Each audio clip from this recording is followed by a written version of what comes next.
Hele goedemiddag. Hello, everyone. So I just finished meeting with the lawyer about my situation.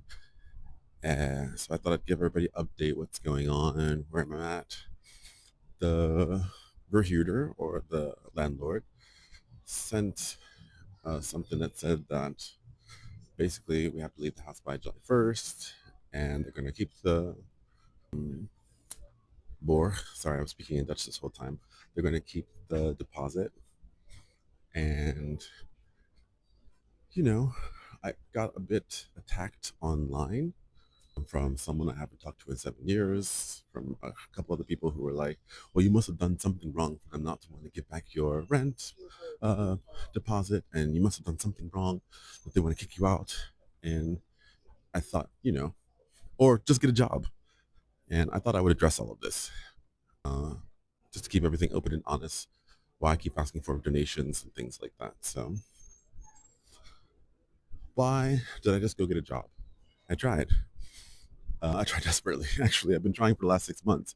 I did have a part-time job where I was working at a coffee shop, and it was okay. But then it honestly burned me out. I was exhausted from trying to work at a coffee shop, and I was still DJing and doing tours. People forget that I have two companies actually that I built, and it's interesting because the two companies are just really unstable right now. I don't know why. It's just a perfect time for it to be unstable all of a sudden. But yeah, I have two companies where I DJ'd around the world, and I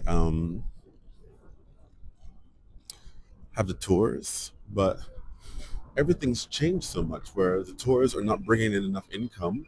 So, for example, just 3 years ago, I made 123,000 euros doing tours and DJing. And just last year, I made 41,000. I cannot tell you how much that broke my heart. And that was obviously the reason why I went out and got a part-time job so I could do all three. Because when the tours do go well, I can get 800 to 1,000 in one day for doing my tours. And on top of that, DJing, I usually make about 350 euros, but and that's the minimum price. But everything's been a lot less lately. Interesting timing. So I tried getting another job, tried applying, and to be fair, a lot of people don't want a 41-year-old black aid tour guide and DJ. So I've gotten a lot of rejection letters. So that's why I had to go this route, because getting a job just wasn't working. And I tried even getting, I applied at McDonald's. Actually, I did. I applied at McDonald's. Still waiting to hear back from them. I applied for Eurostar, and that'll start in August if I get it. And I did get through the next round, so I'm waiting for that to start in August. But yeah, in the meantime, I gotta eat and I gotta have to have some place to live. And I'm not being bougie here. I'm not trying to only live in Amsterdam. I'm looking outside of Amsterdam. I'm looking at cheaper places. I'm looking at rooms, and everything is just really expensive here. And so far, we raised 3,000 euros, but even for the rooms that I'm finding, it's not enough. And no offense, if I don't have to live in the ghetto, I don't want to live in the ghetto, uh, just because it's dangerous. It's not really great. So I tried my very, very best. I really, really did to try and get a job, and I still am, but it hasn't worked out lately. Also, a lot of places in Amsterdam, when it comes to these rooms, they either don't want a freelancer like me, or they don't want a black person, or they don't want a queer person. A lot of people only want people that speak Dutch, which ik spreek gewoon Nederlands, that speak Dutch. But when they say that they only want like Dutch speakers, they don't mean me. You know what I mean? They mean like I'm just gonna say it. They just want white people, all right? They just want a white person, and I'm not. So there's some weird backwards discrimination there as well. But I just don't qualify for a lot of rooms. So that's why I thought maybe I'd go for a studio. Studios are still 1,800 to 2,000. They want 2 months rent up front, and then you have to pay the first month rent, which is 6,000 euros altogether. So that's why that little piece should be explained. Second piece is I had another friend that was like, well, what did you do? Why are they taking your board? Why are they taking your deposit? And that's an easy reason. Corona. I'm a DJ and a freelancer. So I had payment problems during Corona where I fell behind on the payments.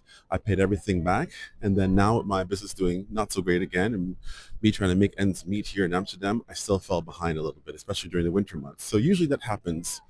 I fall behind in the winter months, and then in the summer months, like now, my company starts making good amounts of money, and then I can pay back whatever's owed. Now they didn't want to make a deal with me; they didn't want to do it, and that's their right. I didn't have wild parties. I didn't have wild orgies or anything like that. I didn't do anything wild with the house.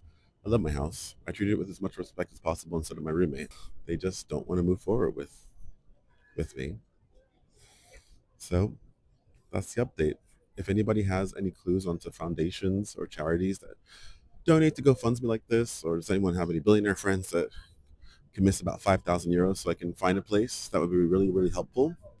I also made a loan application as well. So I'm hoping I get a loan so I can afford this. But in the meantime, thanks to everyone that's been donating. Thanks to everyone that's been sharing it. Goodness, there's always something in Amsterdam. Thanks to everyone that's been donating. Thanks to everyone that's sharing. I'm going to keep playing music and hopefully that'll get my message out there more. Please keep sharing. And that's the update. Thanks, guys. It's beautiful out there. Bye.